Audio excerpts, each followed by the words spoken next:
Hello. Were you ever bullied? How did it make you feel? You remember the nursery rhyme, sticks and stones may break my bones, but words shall never harm me. The fact is, words do harm. They're spells, thus are related to the word spelling. So how did you handle bullying?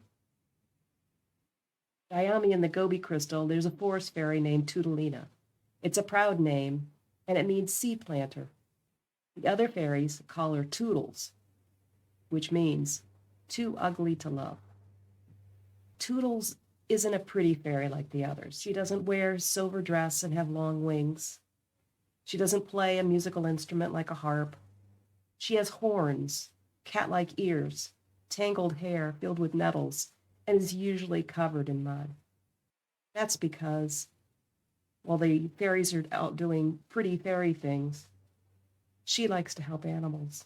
She'll help the birds rebuild their bird nest after it's knocked out of the tree in a storm. She'll help the beavers rebuild their dam after a flood. She doesn't mind getting all muddy because it's just what she does, is helping others.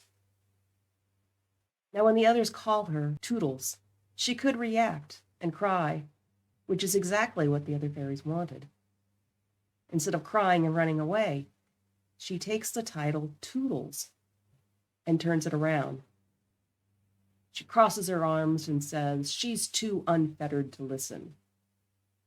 She took their term and changed it to empower herself. I was inspired to develop the character Toodles from the Oracle deck by Brian Froud. It's called The Fairies Oracle. In his deck, the Green Woman was perfect for Toodles, except that I wanted a younger version. So I'm going to read from this about the Green Woman. The Green Woman dances in the moonlight and in the sunlight and in the shadows as well. She doesn't care what you think of her. She knows her own worth from her experience of life.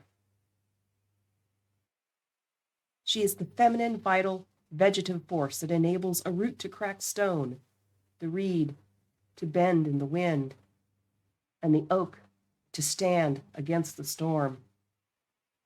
The Green Woman reminds us that where the ground is fertile, something will grow.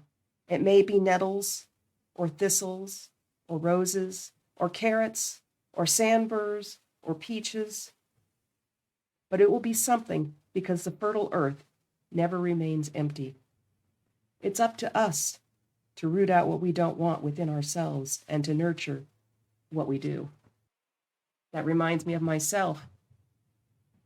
When I was 11, magazines back then would have tiny vials of perfume that they would put inside the pages. I took one of these vials and I carried it around in my pocket, and sadly it broke open and I was smelling like that perfume. And I was at some friend's house, and everyone in the neighborhood, it felt like, was there playing in that side yard. And they bullied me, and they called me Flower after the skunk on Bambi. And so I ran home crying, and I didn't know how to deal with it. One day I forced myself not to react. They called me Flower, and I didn't cry. What I did in my 11-year-old brain is I took that word flower and thought of my favorite flower, Lily of the Valley, and how beautiful that smelled.